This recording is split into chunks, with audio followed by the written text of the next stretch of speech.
Hey everybody, Dr. Dave Marquis here, and today I wanted to share with you some personal thoughts that have been kind of bouncing around my noggin for a little bit, and it's taken me some time to figure out how to share it with you, so I hope I don't sound too scattered today. I've actually taken the time to write it, and it's on my screen here, so if I look down, that's what I'm doing. You know that I usually just speak from the cuff and from the heart, and this is from my heart, but I actually had so many different little points that I had to write them down because I wanted to make sure I didn't miss one as I went through this. So here goes. I'm going to dive in. This year alone, there's been over 302 kids that were shot in Chicago. That bothers me. When I think about all the things that we're focusing on, that's something that doesn't have to happen in any town. So put that one wherever you want in terms of a context, but there's a lot of things that we're talking about, and there's a lot of bad things happening to kids today, whether it be trafficking coming across the border, pornography, getting shot in your hometown. And I don't think there's enough attention being paid to the things that we can have a direct impact on right now. I'm going to ask you a few questions today about things that bother me, and I'm going to ask the same question: does it bother you? Does it bother you that our current administration is mandating that all companies that have over 100 employees receive an injection of something that some people may not want? And they're mandating it in order for them to keep their job. And many of our schools are actually doing the same thing in order for kids to be educated. And for the kids, there's virtually zero risk. That has not changed at any point in time. But ironically, or maybe not, Congress and their staffers and the judiciary branch don't have the same requirement placed upon them. Does that bother you? Or how about the issue that the same people that are producing these drugs and getting them approved and acquiring our tax dollars to market them are now creating forced situations where we have to use them? Doesn't that kind of sound like the fox guarding the hen house to you? Knowing that poor outcomes are much more probable in a population that has excess body mass and are insulin insensitive, does it bother you that recent CDC reports show that the portion of kids age 5 to 11 who are classified as obese increased to 45.7%, which is up from 36.2% prior to the lockdowns? How did that work out for us? Does it bother you that physicians and nurses in many parts of the country are trying to refuse care for individuals that have said that they don't want to receive a jab? And our current administration continues to use false and accusatory language that somehow supports this concept that spikes in diseases are the responsibility of the individuals who haven't received a certain jab. This is the first time that the ineffectiveness of a medication is blamed on those individuals who haven't received it. Does it bother you that whistleblowers are popping up with recordings of doctors and nurses working for the HHS that are blatantly stating that they don't report these adverse reactions although they're observing them? Then you look at the CDC and the VAERS website, which tracks adverse responses to these jabs, and it shows that this year alone there's been over 15,000 deaths. That's more than the prior 20 years combined, and no one's talking about that. Does it bother you that our southern border is being wide open, being left wide open for anyone to come through, and they're not verifying their health status? And yet, if you wanted to go on vacation and come back to the United States, you're going to be grilled. Why are there two standards there? And why are we facilitating those two standards? Okay, this one's not health, but it's another one that poked me. Does it bother you that our current administration is pressing the banking system to notify the IRS every time you move $600 in or out of any of your personal or banking accounts? Hasn't happened yet, but it's in play. Folks, we've lost our moral compass, but it's not too far away. We, you and I, are brothers and sisters, literally family.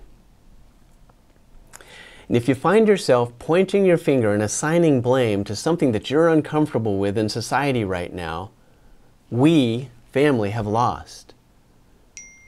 We've got to recognize that we collectively have the power in this situation, but due to our ignorance of our constitutional rights and the lack of standing up for what we already have, we've allowed our freedoms to be trampled.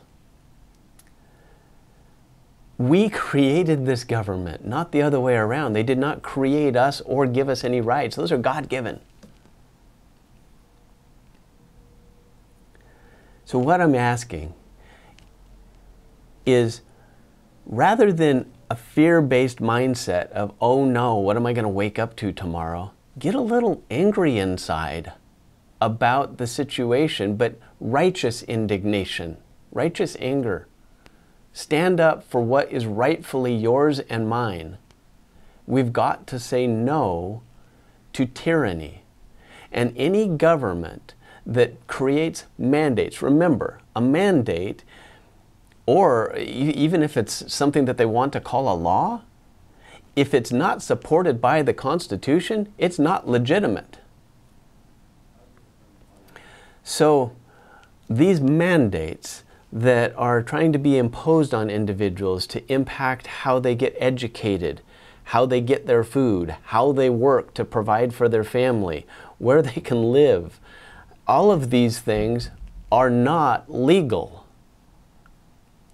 And it's up to you and I to stand up for what is. We have this Constitution for a time just like this. But for the prior 20 years, a lot of it has been pulled out of the educational system, so we've brought up two generations that are completely ignorant to their rights and to the freedoms that we've all been blessed with here in this country. So, what I would ask of each of us is to have less finger pointing and more embracing, acceptance of each other for whatever choice another individual makes.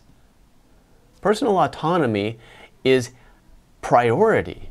We have to protect that for each other, regardless of whether we agree with another's indecision or decision. We have to protect their right to have that choice. We have to get familiar with our police force, our sheriff's department, our military, and support those individuals who understand the oath that they took to support the Constitution. And please, remind them of it. You don't go into any of those occupations or roles without sticking your right hand up and swearing to support the Constitution. Just as doctors have to put their hand up and swear to the Hippocratic Oath. First, do no harm.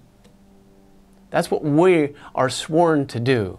And now we're potentially implementing a plan where we're going to remove doctors and nurses en masse and replace them with the military and individuals from foreign countries. How did we get okay with that? I'm not saying that you might not get quality care from some of those individuals, but for example, I've been in practice for nearly 30 years, and there's certain things that you just learn through the course of time, and you get pretty decent at doing certain things. And you get a reputation for helping people with certain things. You're just going to en masse make all those individuals go away because they decided that they would take the 0.1% risk to avoid an injection that had a higher risk in their determination? Remember, that's never changed. This whole discussion is based off of something that is 99.98% survivable. Why in the world are we still putting ourselves in this position? That's true of any variant right now. We don't have a higher risk. It's being blown way out of proportion. So, I started to get a little bit excited there.